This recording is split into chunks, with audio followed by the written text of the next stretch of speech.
Cuento debatimos, conversamos y hallamos las voces que relatan desde el territorio el dinamismo productivo y la fuerza vital de la Colombia artesana.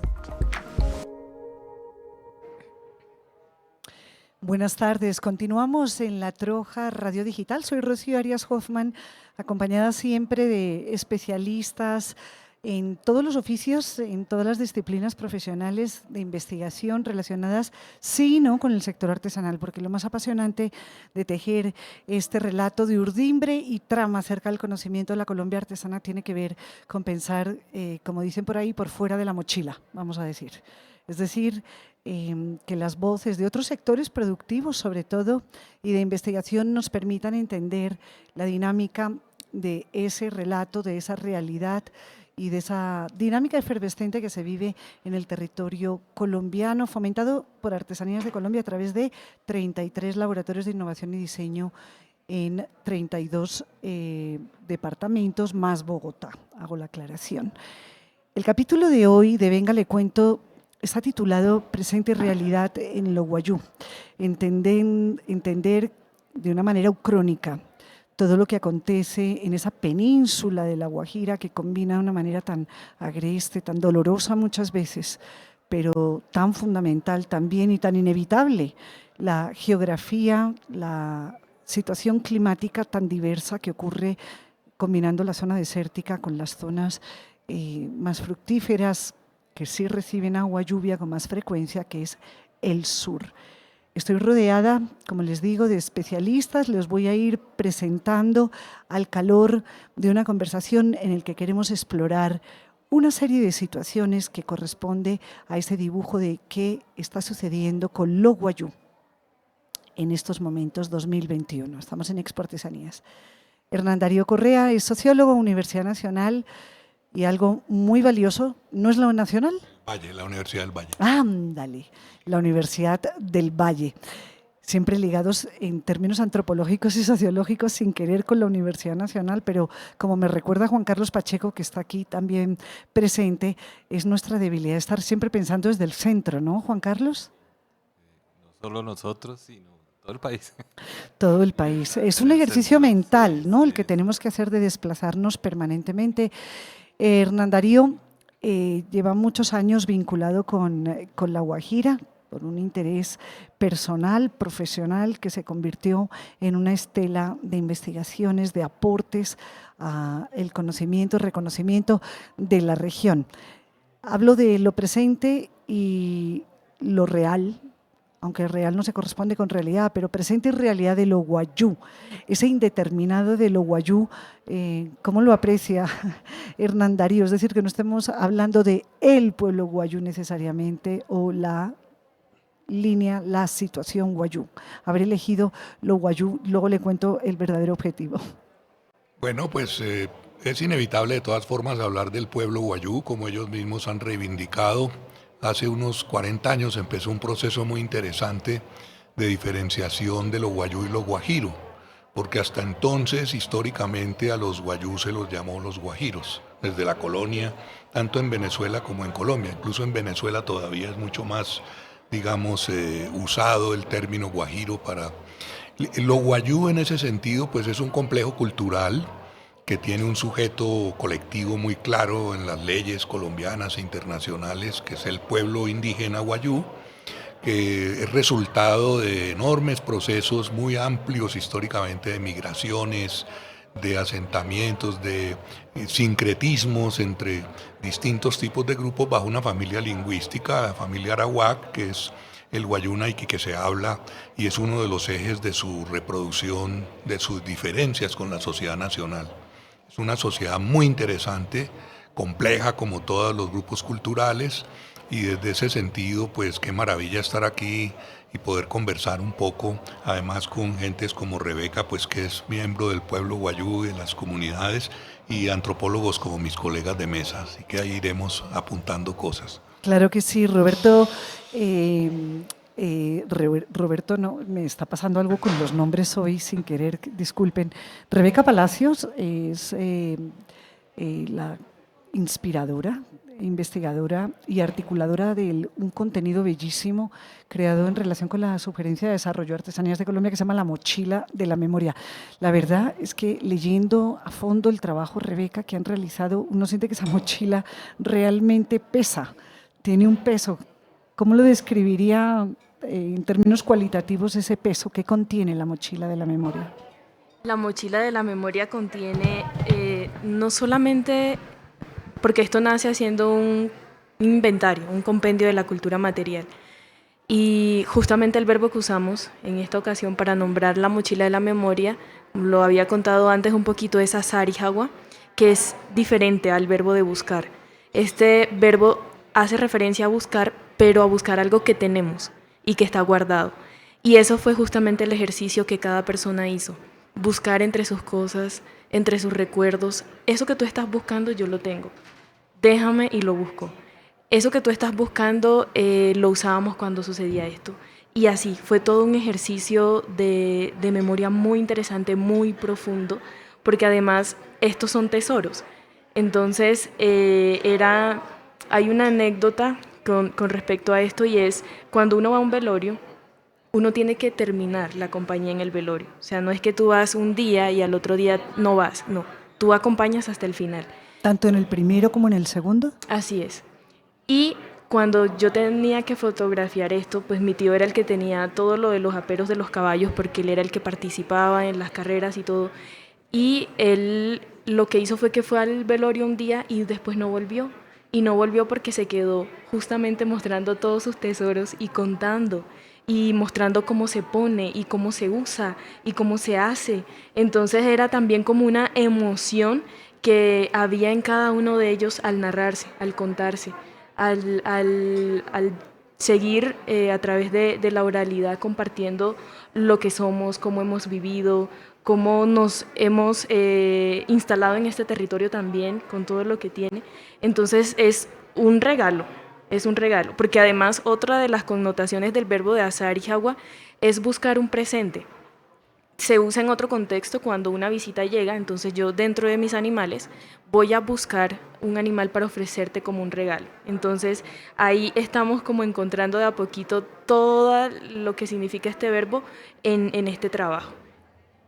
La complejidad del lenguaje del Wayu Naiki que nos menciona Hernán, y esta serie de conceptos que ya estamos escuchando, quería aclarar el porqué del presente y realidad del lo Wayu, y es que me puse a pensar un poco en esa relación tan fuerte, ¿no?, y tan simbólica entre el Juyá y el Pulovi, ¿no?, la lluvia y las mujeres que están en el territorio, lo masculino y lo femenino que están en permanente interacción, buscarles el lugar neutro desde el que nos pudiéramos asomar a ese mundo también de géneros que conviven de una manera tan particular en la sociedad Wayuu.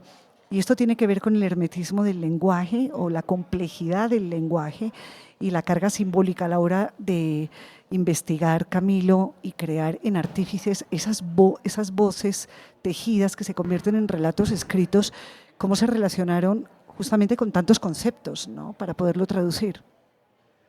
Hola Rocío, buenas tardes.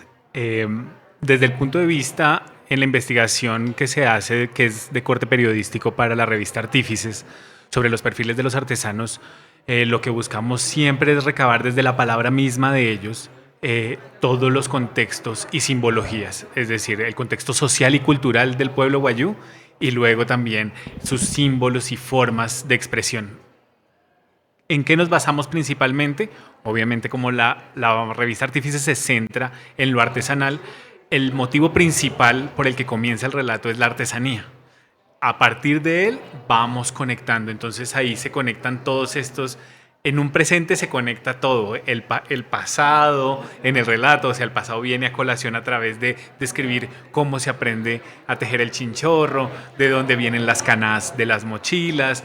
Entonces, a partir de la materialidad vamos hacia atrás, recabando esas historias, esos procesos de aprendizaje que tienen cada uno de los artesanos y artesanas, en este caso del pueblo Wayuu, para llegar a este presente en donde vemos estas calidades que tiene, tanto aquí vamos a circunscribirnos a la mochila, el chinchorro, el cirrá, por ejemplo, que tienen una dedicación y un trabajo, digámoslo así, muy detallado, de alta filigrana, para ponerle algún calificativo, y que al ojo incluso de el Arijuna, o sea, nosotros del externo, es capaz de ser apreciado.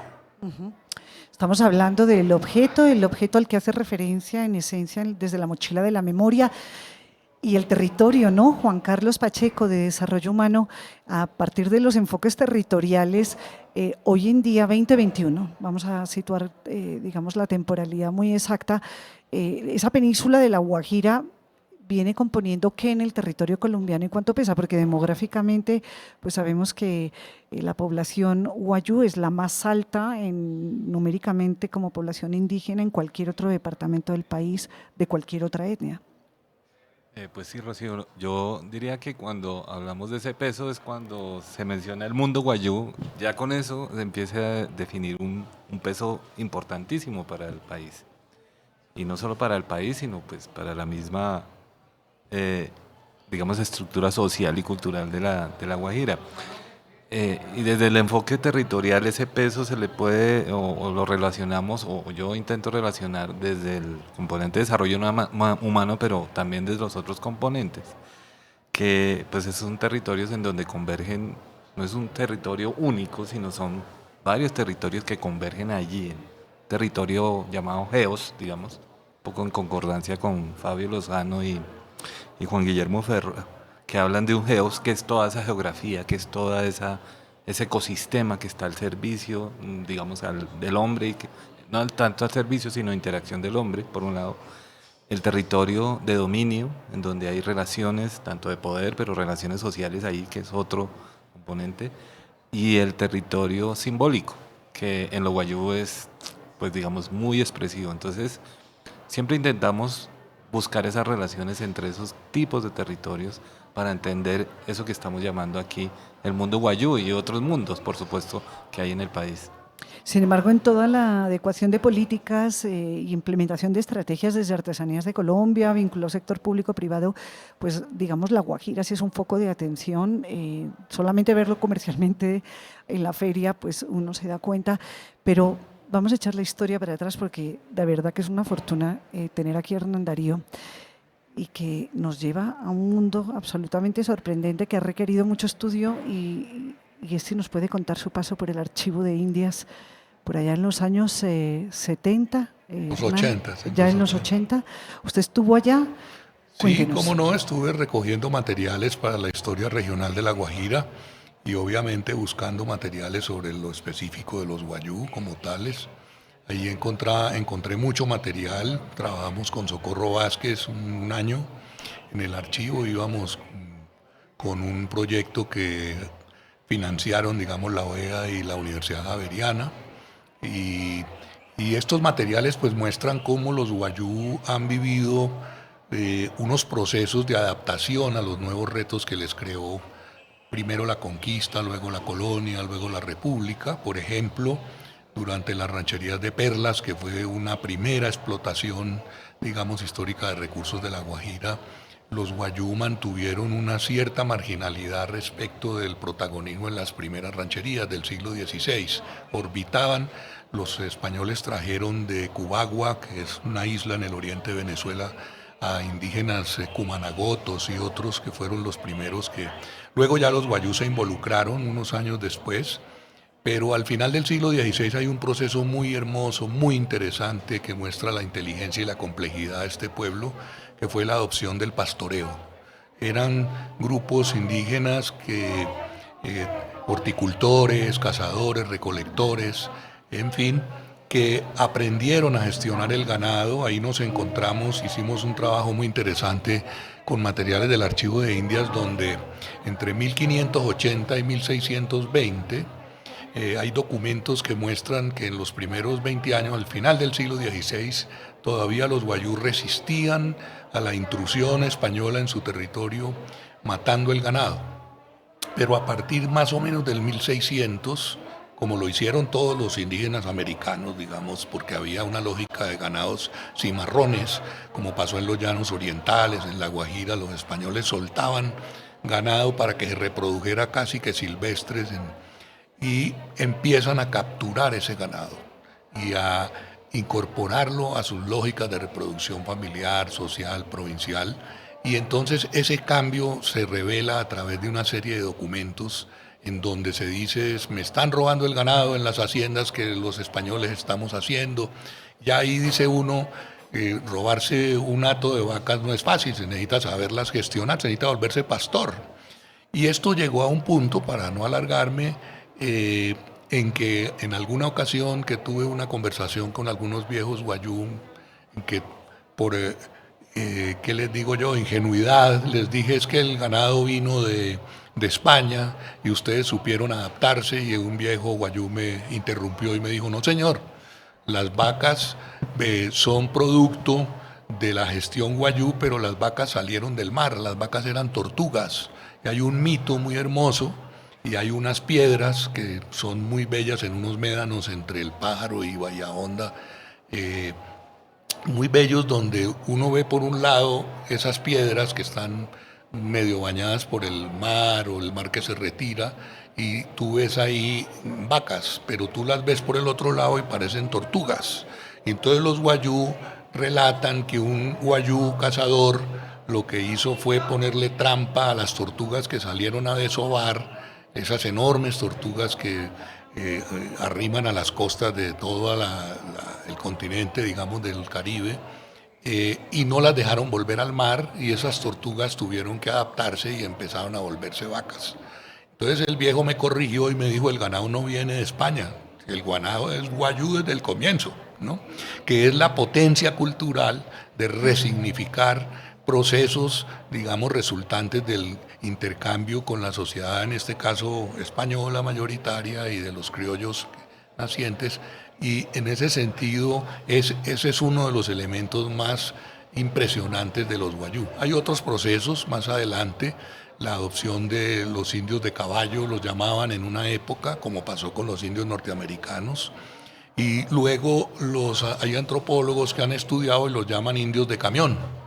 Inclusive hay un mito del poblamiento original de La Guajira, eso lo recopiló François Picon en algunos libros muy interesantes, en donde dice que Mareigua, que es un poco un demiurgo, un hacedor, digamos, que fue ayudando a la configuración de la sociedad guayú, repartió a los guayú en el territorio, porque hay una localización territorial muy definida de los clanes, de los grupos familiares, los apuchis se llaman, y los repartió, dice, como reparte a los pasajeros el chofer de un camión a lo largo de La Guajira, dice el mito.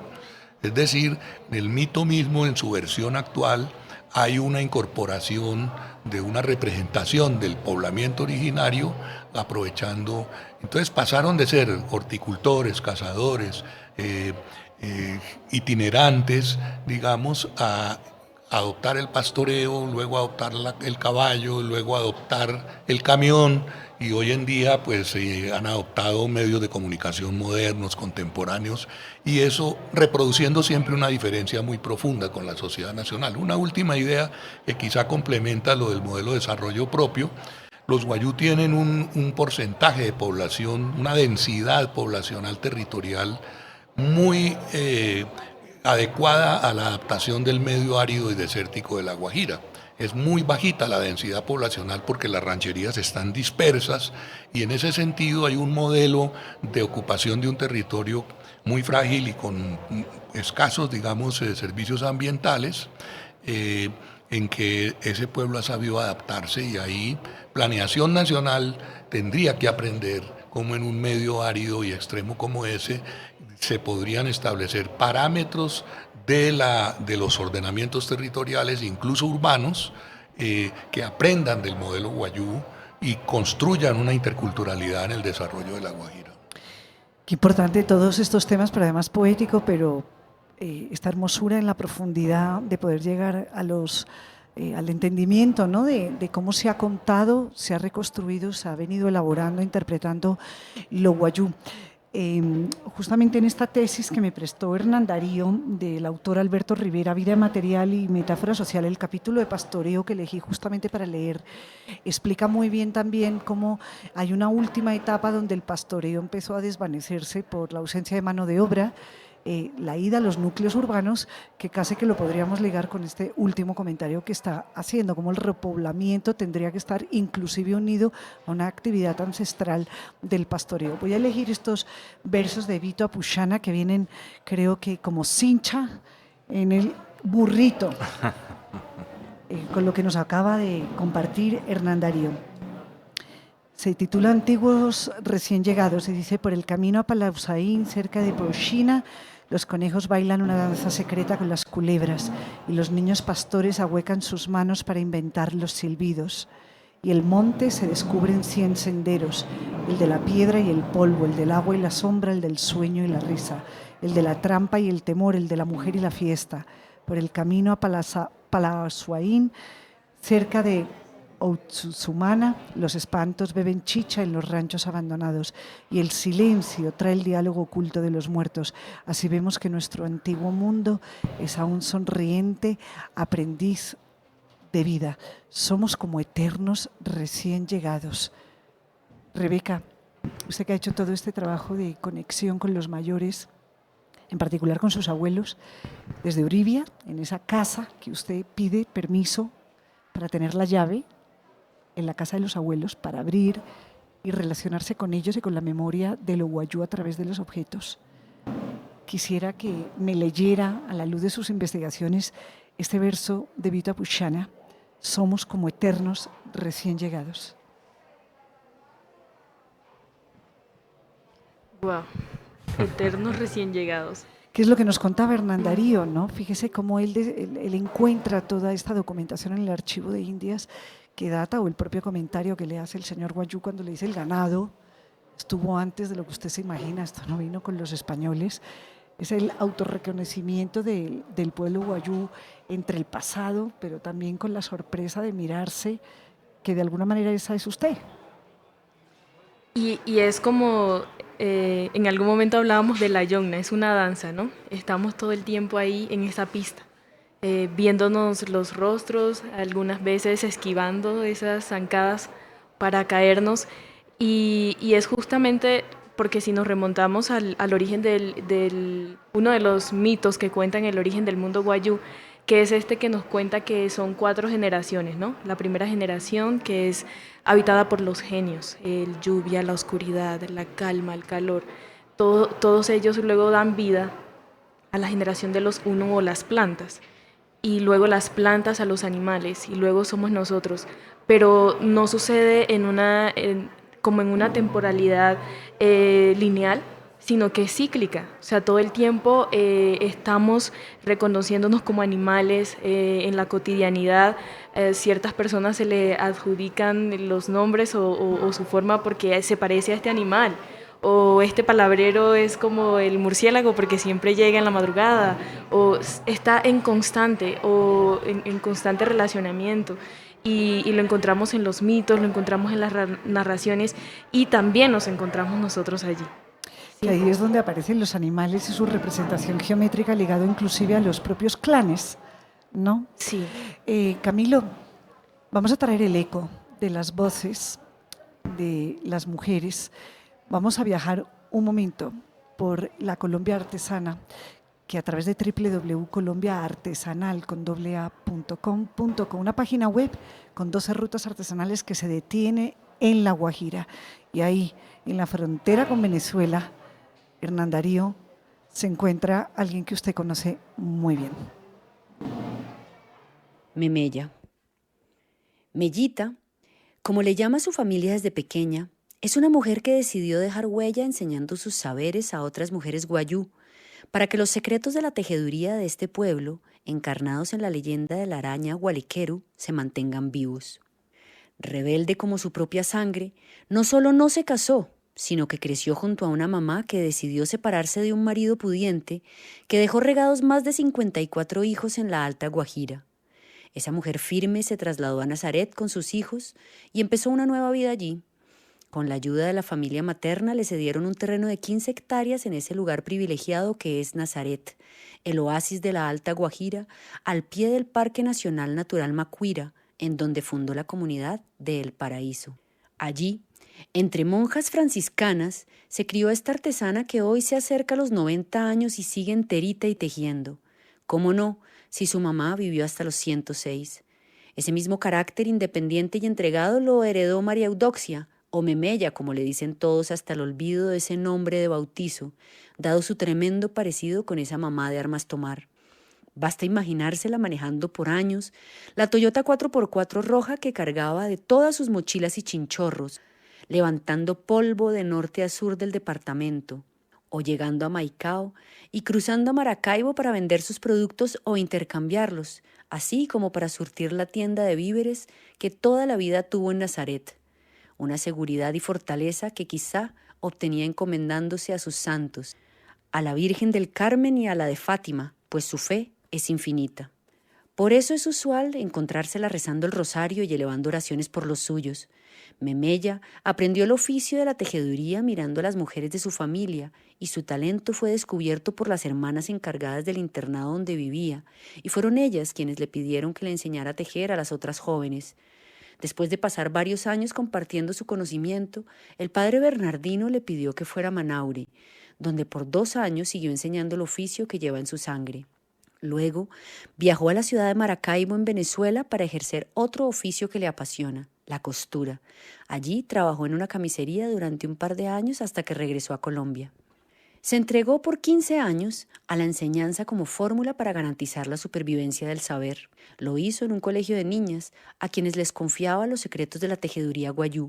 También le aprendió su sobrina Adilén, que cariñosamente la llama mamá, pues fue con quien vivió desde pequeña. Además de tejer a su lado, la acompaña hoy en día por todas las correrías de La Guajira y la está introduciendo en el mundo del mercadeo y las redes sociales. También están desarrollando un emprendimiento comunitario para seguir preservando las tradiciones en este pedacito privilegiado de La Guajira. Siempre siguiendo las palabras de Memella, que otras mujeres aprendan a amar sus raíces, que hoy en día son reconocidas gracias a la calidad de sus productos, a los colores y a las formas de sus tradiciones.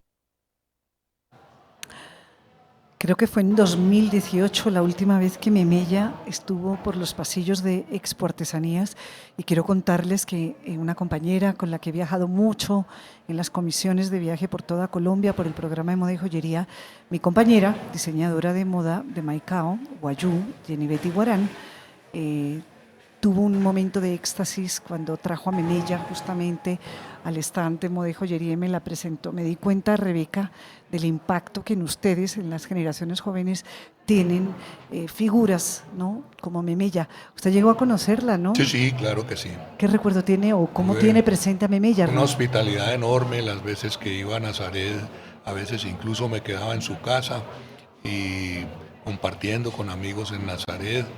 Realmente es un símbolo de la historia, digamos, de cómo en este caso, ese es otro proceso de adaptación. Ella, una de las principales impulsoras, junto con Iris y otras tejedoras que ahora Rebeca nos puede recordar mejor, que es esta especie de boom, perdónenme la expresión, de el ofrecimiento a la sociedad nacional e internacional de los tejidos guayú. Quienes llegamos a La Guajira más o menos en los años 80, hace unos 40 años, empezamos a ver cómo aquí se conocían eran las mochilas arhuacas. Realmente las mochilas guayú no eran proyectadas por fuera del pueblo guayú como tal. Y hubo una serie de iniciativas como la semblanza que se acaba de hacer de Memella y su papel en ello, fueron muy importantes y hoy en día uno podría decir que la economía guayú en gran parte depende de estas industrias de apoyo a lo artesanal y de estrategias de comercialización. Dentro de un abanico de recursos culturales económicos de los guayú que siempre han sabido combinar trabajo asalariado en algunos de los frentes de relación con las sociedades nacionales, pero también actividades tradicionales como el tejido, como la horticultura, como la cerámica, han sido además comerciantes, han sido transportadores, han sido explotadores de sal, pescadores, esta combinación de recursos culturales, irlos alternando según las estaciones, según los retos históricos que se les han planteado, ha permitido unas fortalezas dentro de un gran tejido de recursos culturales. El tejido es la gran metáfora de construcción de la sociedad wayú. Sociedad wayú no es solamente el tejido de una actividad, es una manera de ver el mundo, como ya nos lo explicaba Rebeca, una manera de hacer la memoria, una manera, las mujeres, por ejemplo, y Rebeca nos podría contar en el encierro, las mujeres más adultas y las abuelas y tías le enseñan a tejer a la niña, pero mientras le enseñan, le están enseñando quiénes son sus ancestros, sus responsabilidades, es decir, el tejido familiar, el tejido de las cercas donde tienen los rebaños, el tejido de los caminos, cuando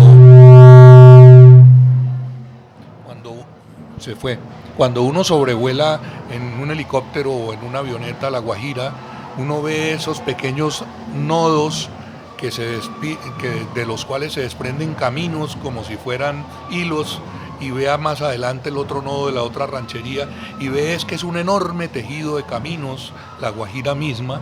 Entonces esa fortaleza de la sociedad wayú, desprendidos del mito de cómo la araña les enseñó no solo a tejer a los wayú, sino a restablecer el tejido que el comején se come. Entonces eso de estar siempre, como dice Vito Arpuchana, nuevos en el lugar, es estar tejiendo y recuperando el tejido, que es una belleza de metáfora. Juan Carlos, todo eso llevado al plano de la asociatividad, que es una de las características que ustedes están midiendo constantemente e inclusive fomentando. ¿Es mucho más fuerte, por ejemplo, en lo wayú que en el resto del país, la posibilidad de la asociación? Sin duda. Es que escuchando a Hernán y otra vez desde la perspectiva de desarrollo humano, cómo hemos logrado identificar en el marco de medios de vida, en el enfoque de medios de vida, precisamente en el pentágono de activos, la fortaleza que tiene esta comunidad en términos de lo cultural. O sea, cómo esa red desde lo cultural ha permitido de que haya un gran, digamos, componente de asociatividad en función pues de su propio, llamémoslo así, desarrollo, aunque esa palabra tiene todas las discusiones posibles, pero se me ocurre en este momento, precisamente es la forma como ellos se entretejen entre ellos mismos para construir y seguir, digamos, caminando en esos... Una pequeña anotación ahí, el concepto de desarrollo wayú está ligado a una idea del bienestar, como han dicho en otros pueblos ecuatorianos, bolivianos, como el buen vivir, pero en este caso ligado a un concepto muy clave de lo wayú que Rebeca nos podría contar ahora, o los antropólogos, que es el anás, que es cuando las cosas están en su lugar, en donde deben, cuando hay una armonía en las relaciones entre naturaleza, sociedad, etc. Entonces, ese concepto de desarrollo es más ligado al anás, al bienestar, ¿no? ¿Qué ha encontrado que pueda ejemplificar desde el mundo material este concepto de bienestar? ¿Hay algo en particular en esa mochila de la memoria? Sí, hay mucho, porque además este concepto del anás se traslada a todas las esferas, desde lo espiritual. Y ayer hablábamos un poco del sueño, y es justamente el sueño también que nos ayuda a darnos cuenta del equilibrio o desequilibrio que sucede en este mundo espiritual, que es tan real como lo que nosotros podemos palpar o sentir. Entonces, encontramos también relatos dentro de la mochila de la memoria que nos hablan del sueño y los elementos que encontramos allí. En este caso específico es de un médico tradicional que a través de su ishirra o maraca sana, como la música que sana. Entonces, ese concepto del anás es totalmente, debe ser cuidado a profundidad, sobre todo por estas nuevas generaciones, ¿no? Porque a veces pareciera que hay como una ruptura entre lo espiritual y entre esto que nosotros experimentamos, y allí es donde empiezan a venir la sequía, por ejemplo, ¿sí? La sequía, el hambre es un personaje dentro de la cultura wayú que siempre ha existido, y siempre es Juyá como mediando esa relación, pero ahorita los periodos de sequía son mucho más largos, entonces eso también empieza a mostrarnos a nosotros, como esta generación un poco más actual, bueno, ¿qué tenemos que ir, mirar atrás y revisar? ¿Qué está pasando allí?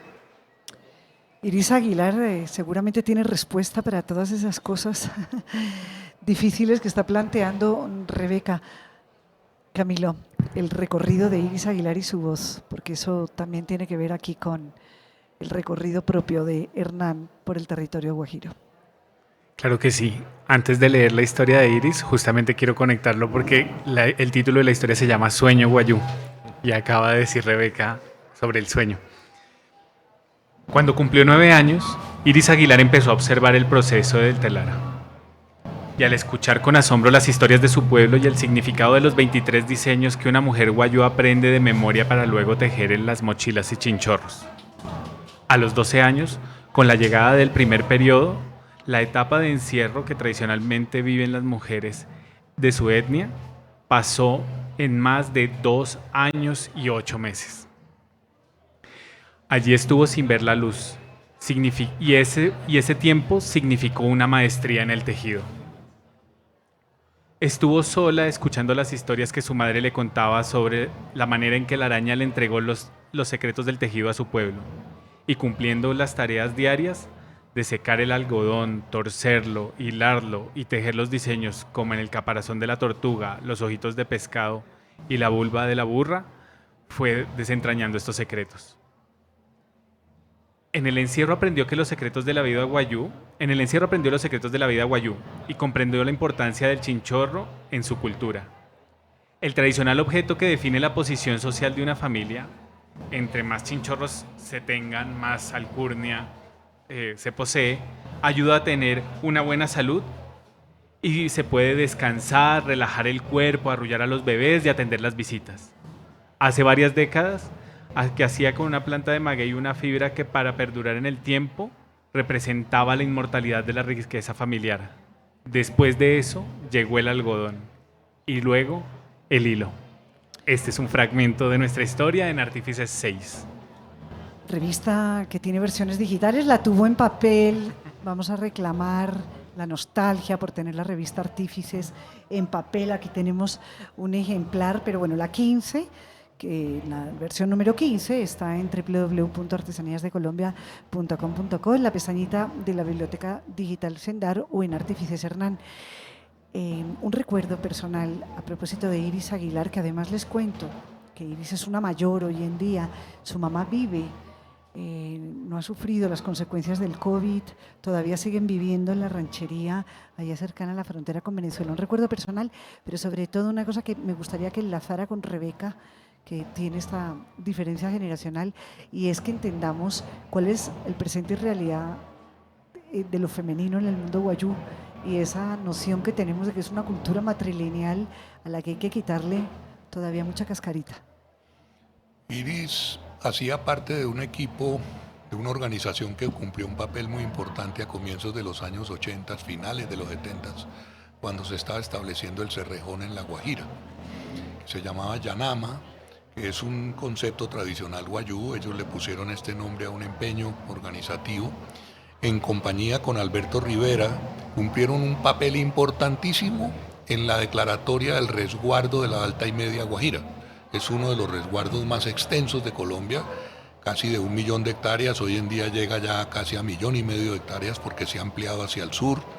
Y esa declaratoria de ese territorio ancestral como resguardo, pues es un instrumento de protección muy importante frente a todas las amenazas, digamos, del desarrollo y de la... Iris cumplió un papel muy importante allí mientras hacía su oficio tradicional de tejedora y de una mujer además referente de un grupo familiar en la Media Guajira que era realmente de una importancia muy especial en todas las dinámicas, digamos, de las resistencias del momento, porque fue cuando se trazó la carrilera, la carretera entre la mina y el Puerto Bolívar, y eso fue un momento de transformaciones muy grandes.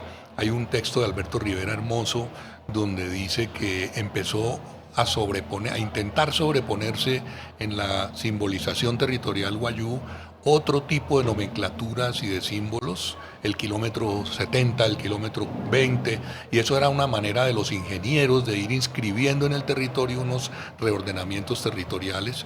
Recuerdo cómo me impresionó justo en algún momento con Iris había una enorme pancarta a la entrada de Uribia que decía cada cosa en su lugar, el tren en su carrilera, los chivos en su corral, cuando en realidad era una manera ya de ir prescribiendo, una manera de organizar el territorio distinta a la de los wayú, porque las sabanas, que si bien tienen adscripciones claniles muy claras, son bienes comunes y son zonas por donde se transita, digamos, libremente todos, incluyendo los chivos y los rebaños. En ese sentido, ese intento de reorganizar la Guajira, pues hubo unos esfuerzos como de gentes como de Iris, que fueron fundadoras de unos empeños de resistencia cultural y muy grandes, en donde el tejido fue emergiendo, es decir, ahí se fue juntando la actividad tradicional y el tejido fue llenando también de contenido de muchas actividades ya formales de resistencia, en este caso una nueva economía,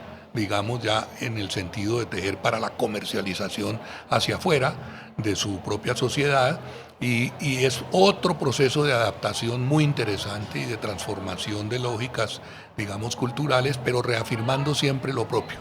¿Gracias a qué? A la vigencia del idioma, a la vigencia del modo de ocupación del territorio, a la vigencia de las mujeres. Ahí hay un tema que ya que me preguntaste y me demoro un minutico más, las mujeres se encargaban de la representación de los wayú ante el Estado. Por razones culturales, los hombres no se exponen, digamos, cuando hay discusiones, cuando hay alegatos. Una mujer tiene mucha más flexibilidad para poder discutir. Un hombre que tiene otras lógicas frente al conflicto, frente a la guerra, incluso como razón última de los conflictos, el hombre no se expone a que lo traten mal o a que lo... Entonces ahí las mujeres han cumplido un papel importantísimo. Hubo una generación de mujeres, como ahora hay otras muy eminentes. En ese momento eran Remedios Fajardo, Iris Aguilar, Chayo Epieyú, Victoria Ballesteros en Portete, otras mujeres que Memella en Nazaret. Conchita Ospina de pronto. Unas mujeres muy especiales, Lucía Inciarte, que está ahora aquí, su hija, aquí arriba estuve conversando con ella, y que hay un vínculo también, una amistad muy especial. Mujeres que fueron muy importantes en la inauguración del resguardo. Era otra manera de relacionarse el Estado y la sociedad nacional empezó a tener otro modo de reconocer que ahí ese territorio no era un baldío, no era un desierto, como nos tocó en su momento discutir con las entidades públicas, con las empresas que querían intervenir. Recuerdo en Manaure alguna vez con la gente del IFI y de la concesión Salinas, diciendo es que aquí podemos hacer obras porque esto es un peladero. Y recuerdo una mujer wayú que cogió al ingeniero que estaba diciendo eso, estábamos con una visita de la Procuraduría, y le dijo, ¿y qué es esto aquí? No, pues eso es boñiga de burro. ¿Y qué es eso allá? Ah, yo veo ahí como restos de camarón. ¿Y qué es eso más allá? Ah, no, yo veo ahí como unas piedras que están corridas. Pues ven, te explico. Aquí dejó amarrado el burro mi sobrino esta mañana y echó su boñiga. Allá desescamaron el camarón. Más allá se lo comieron. Esto es un territorio que tiene una serie de nichos y de lugares que hace parte. Entonces tú no mires un baldío. Tú tienes que entender que todo esto es wayú. ¿Por qué no nos ayudas, Rebeca, a contarnos? Sobre todo sí. Por eso digo que la pregunta es para los dos. Rebeca, ¿con qué tipo de mentalidad de mujer la han formado? ¿Le han mostrado con el ejemplo? ¿Y cuál tiene usted como referencia, mujer adulta, profesional en este momento con respecto a ese contexto de género? Bueno, creo que es el momento oportuno para hablar de María del Rosario Ruiz y Puana. Ella es nuestra autoridad tradicional, la comunidad de Catzariamana. Hace unos años, aproximadamente 5 años, ella estuvo viviendo a 10 metros de la vía férrea como forma de protesta por todos los efectos durante todo este tiempo por la vía férrea. Y para mí ella es increíble, porque ha sido con su tesón que ella ha podido no solamente defender, sino enseñarnos a nosotros que todo lo que hay allí está vivo y que importa, y que si nosotros estamos vivos es por ellos, y que si nosotros tenemos un rol en este mundo es por ellos, no por nosotros mismos. Ella es una mujer muy fuerte y permítanme aquí compartirles el relato del pastoreo, que inicia justamente con unas frases de ella que fue durante una conversación donde ella, en medio de un proceso de consulta previa, les contaba a todos los que estaban presentes qué significaban los animales para ella. Y luego continuamos con el relato de este escenario. Yo conozco sus huellas. Los animales nos conocen a nosotros. Sé cuando lloran, cuando tienen miedo. Los conocemos. Así no haya corrales, sabemos cuáles son sus hijos y quiénes son ellos. Pastorear animales no se trata solamente de llevarlos a los lugares donde hay alimentos. Para el Wayuu es un espacio donde la vida ocurre con la posibilidad de desarrollar el conocimiento y la habilidad de conectar con otros seres vivientes. Mientras se pastorea, se recorren los caminos de largas distancias en búsqueda de alimentos. El pastor aprende a leer el medio, advierte el peligro, registra los lugares buenos, identifica los sonidos, lee las huellas. En tanto los animales se alimentan, él continúa profundizando su conocimiento con el mundo que le rodea. Por eso el tiempo de pastoreo también es un tiempo para identificar materias primas, para elaborar instrumentos musicales y objetos de caza, para ejecutarlos y lograr la destreza en ellos, para buscar alimentos disponibles según la temporada, seleccionarlos, recolectarlos y compartirlos a su llegada a casa, para intercambiar experiencias con sus pares y también una historia, un canto o un juego. Todo esto mientras se pastorea. Qué belleza. Esto es lo que guarda la mochila de la memoria. Yo le quería preguntar a Camilo, complementando con esta conversación acerca del papel de la mujer. En términos de, por ejemplo, de construcción del relato, evidentemente lo tenemos a través del tejido material, pero del inmaterial, que es la palabra, ¿sí? Ha habido conversaciones desde artífices explícitas con hombres Wayuu, tanto en la figura como ustedes se relacionan con el objeto. Estoy pensando, Rebeca, en los sombreros de palma mahuisa, que son pues tejidas por ellos. ¿Qué tanto peso han tenido? Me imagino que lo femenino es ahí pleno. De acuerdo. Digamos que la relación es, en porcentaje es mínima. De hecho, sí tenemos una historia, la de Gary González, la tenemos en Artífices 6. Hablamos sobre la palma mahuisa y el sombrero, que digamos es incluso un referente muy claro en la Alta Guajira, en la Macuira. Allí con él conseguimos un relato que para nosotros fue escaso, porque como dices tú, digamos, cuando entramos en el territorio, quienes nos hablan todo el tiempo son las mujeres. En el caso de lo Wayuu, en el caso de la cultura Wayuu, quienes van a hablar, de pronto, por la misma referencia que ahorita hacías, Néstor, sobre el tema de quienes hablan, digamos, con los externos, que somos nosotros. Siempre seguiré con esta palabra que a mí me encanta, que es con el arijuna, que somos nosotros. Creo que esa, digamos, disposición a compartir la palabra está más en las mujeres que en los hombres Wayuu, y por eso también buscar el relato en los hombres va a ser mucho más escaso. Tenemos este caso que nos costó un poco más encontrarlo, pero lo logramos, a diferencia de cuando sí vamos a hablar del tejido, por ejemplo, del telar vertical, para hablar del chinchorro, del tejido de ganchillo, para hablar de la mochila. Estas cosas digamos, sí se nos facilitan más, pues porque el oficio está representado en las mujeres y las mujeres nos permiten, digamos, un acceso a todo ese conocimiento de una manera mucho más explícita y, digamos, y fluida. Entonces, ¿cómo ha sido su relacionamiento, Rebeca? Porque Verbigracia la tenemos representando toda esta labor de investigación a la hora de recopilar memoria, pero saber que usted iba a salir al frente justamente a tejer este relato. En ese sentido, a nivel interno, en la comunidad, en la familia misma, ¿usted tuvo que hablar antes con alguna figura masculina importante, o eso es una decisión que usted llega a tomar sola y la comparte simplemente con la familia? No, es un proceso que se hace desde el inicio, teniendo teniéndolos a ellos muy de cerca, ¿sí? Guiando todo el proceso, con conversaciones difíciles también, como, bueno, ¿por qué quieres mostrar esto? ¿Sí? ¿Qué tanto vas a mostrar? ¿Qué vas a hablar? Si esto es nuestro. Entonces, eran conversaciones difíciles, pero muy interesantes de llevar al otro lado. No solamente para intentar convencer sobre nada, sino justamente también para entender justamente por qué estamos haciendo este ejercicio, por qué lo hago, ¿sí? Y entonces ellos desde esa instancia han estado desde el principio, aportando, pero también haciendo preguntas que a veces son muy difíciles de responder. Pero justamente en eso, cuando logramos cada uno encontrarnos, cuando yo logro entenderlos, cuando ellos también pueden pararse un poquito de este lado, entonces es cuando justamente podemos construir esto que hoy tenemos con nosotros.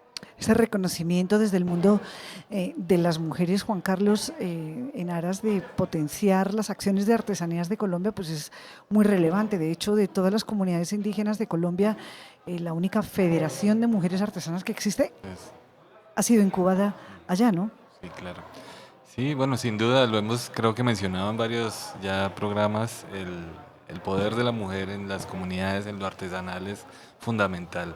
Lo que voy a parafrasear a Daniel, lo artesanal es mujer, es femenino, y eso pues es muy evidente, por supuesto, en el mundo y en la cultura guayú, en donde es la mujer que realmente expresa toda esa base cultural, de identidad, de relatos, de símbolos. Pero ¿cómo pivota el hombre ahí, Claro. Hernán? Que esa es otra característica muy distinta, ¿no? Sí, por supuesto, y es siempre una relación muy equilibrada. En ese sentido, cuando se habla, por ejemplo, de gobierno femenino, del grupo familiar, realmente la mujer lo que define a su hermano, al tío materno, es ese lugar de la autoridad que la ejerce el hombre.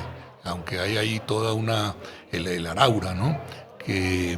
Pero es en tanto es hermano de ella o sobrino de ella cuando muere el viejo, que se hereda esa condición de autoridad derivado de la claridad del linaje, de la claridad de la descendencia y de la ascendencia que definen las mujeres. Entonces, en ese sentido no es, digamos, un matriarcado, sino un matrilinaje que estructura unas formas de autoridad que también los hombres están allí, porque bueno, ahí desde la lógica, como nos lo han enseñado los antropólogos y los mismos guayú, hay un vínculo de sangre y un vínculo de carne que define las lógicas de las lealtades, las reciprocidades, define las lógicas identitarias y sobre todo los compromisos en los conflictos. Cuando los conflictos son de sangre, está más comprometido todos los linajes paternos. Cuando son de carne, o sea que afectan territorio y otras cosas, son más maternos. Entonces, esa relación en todo caso entre hombres y mujeres no es desdeñable. Aquí aparece como un gran protagonismo de las mujeres, pero al interior, como ya nos lo explicó Rebeca, hay siempre unas negociaciones, unas conversaciones, hay siempre, cuando hay conflictos, por ejemplo, se tramitan unos consensos, unas inteligencias compartidas, en donde tanto la voz de mujeres como de hombres es clave, porque se juega todo desde unas responsabilidades colectivas. El guayú ciudadano, digámoslo así, en su propia sociedad, es un guayú que tiene responsabilidades de su clan, colectivas, no simplemente individuales. Y ahí juegan tanto las referencias de padres y de tíos como de madres y de abuelas. Entonces esos son unos temas que son complejos ya en el sentido técnico antropológico, pero son muy claros en lo que se alcanza a entrever en los protagonismos de unas y otros. En la lógica, ¿no?, del cotidiano vivir, en lo que hoy podríamos llamar inclusive lo guayú presente en realidad, que sigue operando. Devolvámonos, si les parece, para ir cerrando al lugar donde arrancamos, que es ese corral, que no es como nos lo imaginamos. Me impactó esa leyenda de la pancarta que nos hacía Hernán Darío. Digamos, hay corral, sí, con verdad, alrededor de las rancherías, pero pensemos en ese gran corral también de la Guajira, ¿verdad?, donde suceden todas estas cosas. Es decir, devolvámonos a los animales, devolvámonos al ganado, porque Rebeca, muy generosa, ha traído aquí dos piezas únicas. Somos muy afortunados de verlas y de tocarlas. Esto es radio y hacemos dos cosas: describir las palabras y describir los objetos. Nos esforzamos.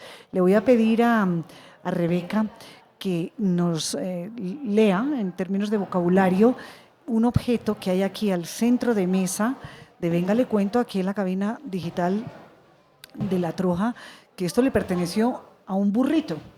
Así es. El apero de los animales varía mucho. Para burros, para caballos, incluso para caballos en fiestas y caballo en carrera también es muy, muy diferente.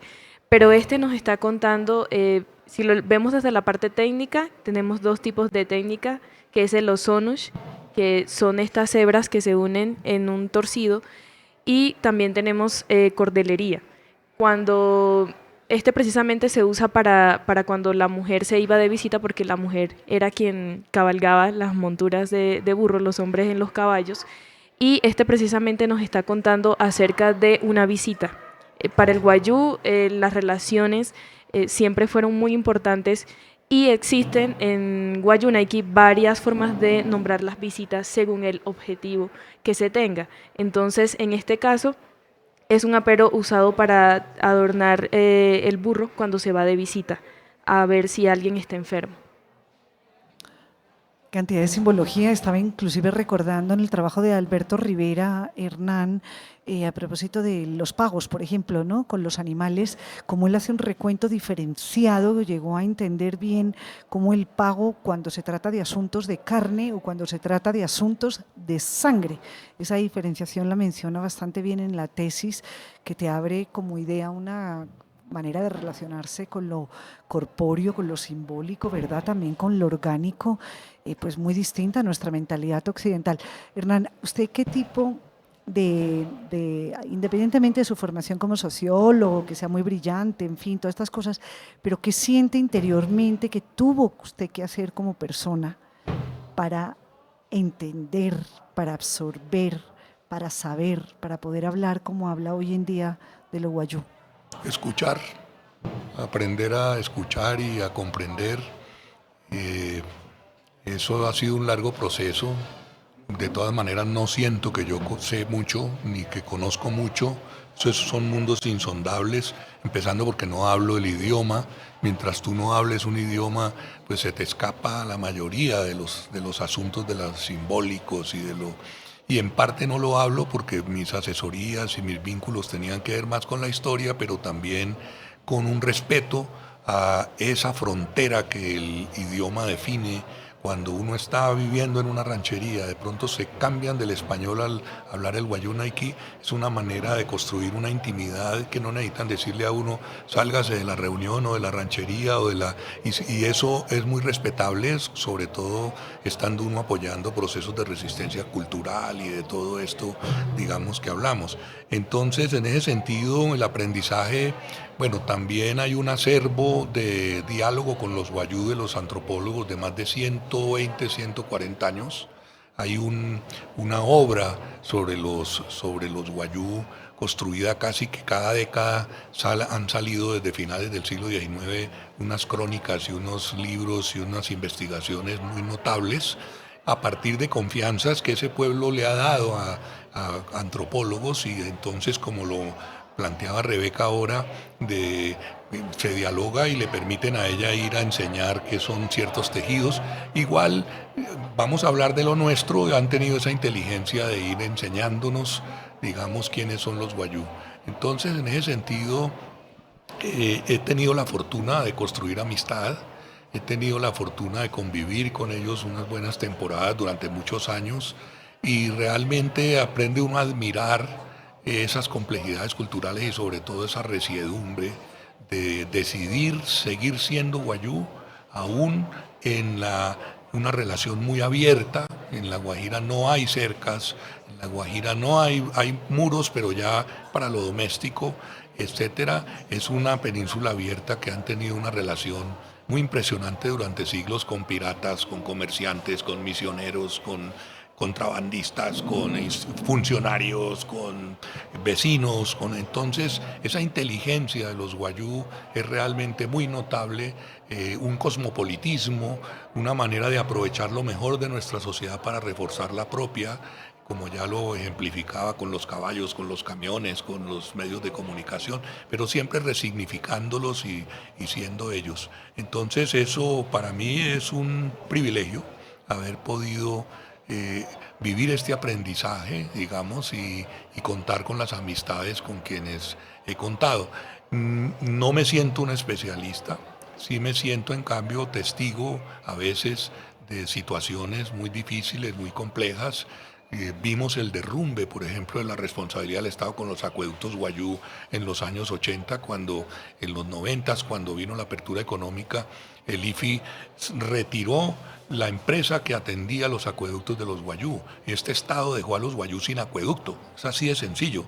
Ya no hubo más construcción de jagüeyes ni restauración de molinos, y luego vino los golpes brutales a los ríos del sur de La Guajira con las obras mineras, la represa, y ahora lo que está pasando con todo el sistema eólico. Y todo esto lo vimos, que está siendo cuestionado, ¿no? La invasión, y todo esto lo vimos desde hace 40 años, y ahora no nos sorprende, lamentablemente, el hambre y la sed de los niños, las hambrunas, porque hay una situación de impacto que a pesar de que los guayú nos han enseñado a la sociedad nacional sobre quiénes son, y a pesar de la información que hay disponible, publicada, etcétera, en las universidades, en las editoriales, la ceguera y la sordera de la sociedad nacional sobre no costaría mucho recuperar un acueducto público, un acueducto no convencional público para los guayú, pero de eso no hay porque ahora es el mercado el que manda, no las responsabilidades públicas con bienes básicos y esenciales como el agua,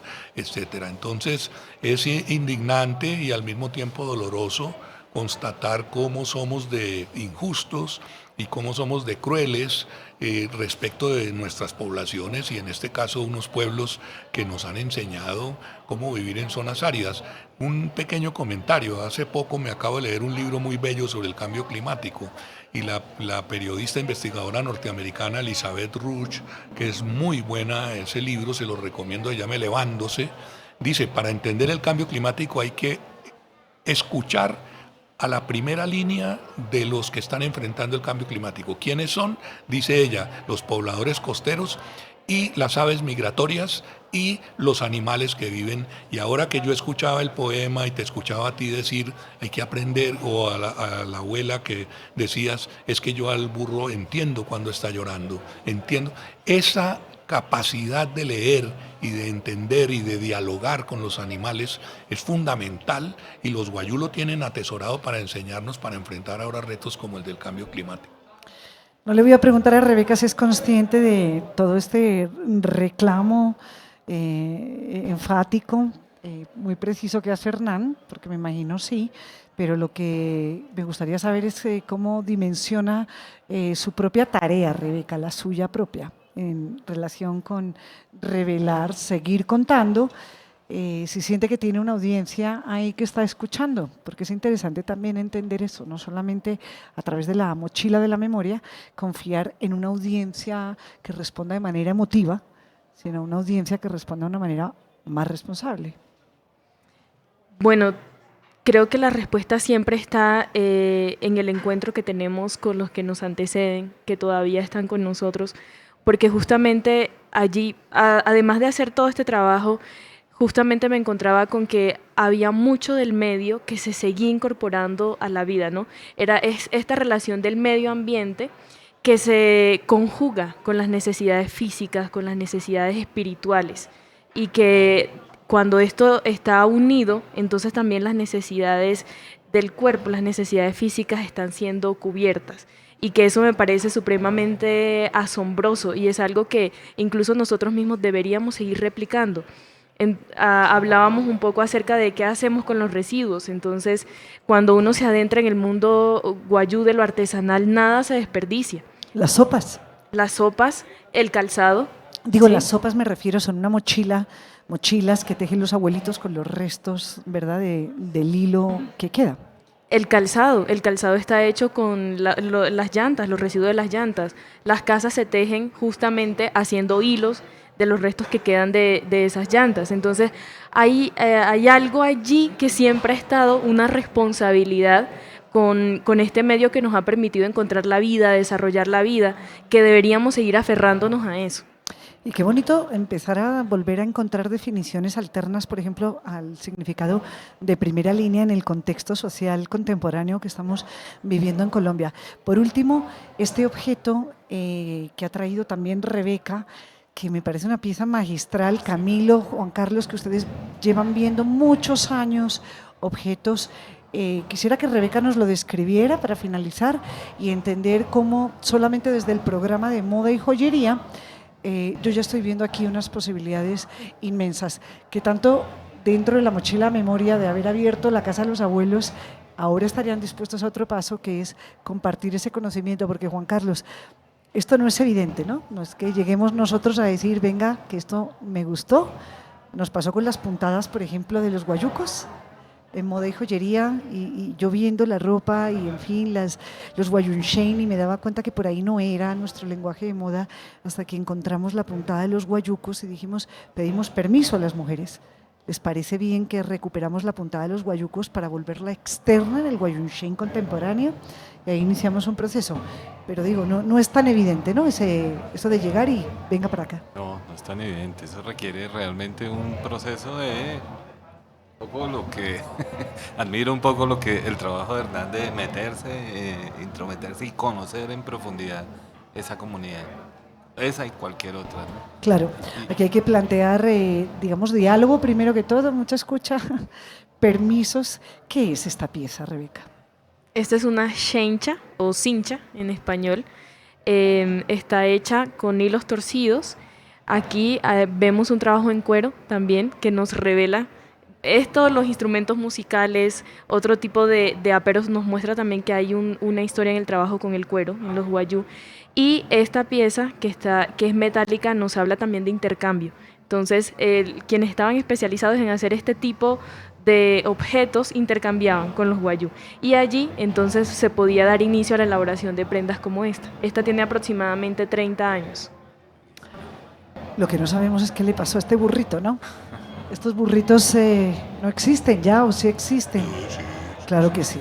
No, los hemos visto, ¿no? Lo que pasa es que a la luz de lo que cuenta, por ejemplo, la tesis de Alberto Rivera, pues uno se da cuenta que el mundo ha cambiado mucho y no hace tanto, porque estamos hablando más o menos de 35 años. Alberto, digamos, desemboca en explicar cómo cambió fue la composición de los rebaños. Sí. Pasaron de ser predominantemente vacunos a ser caprinos.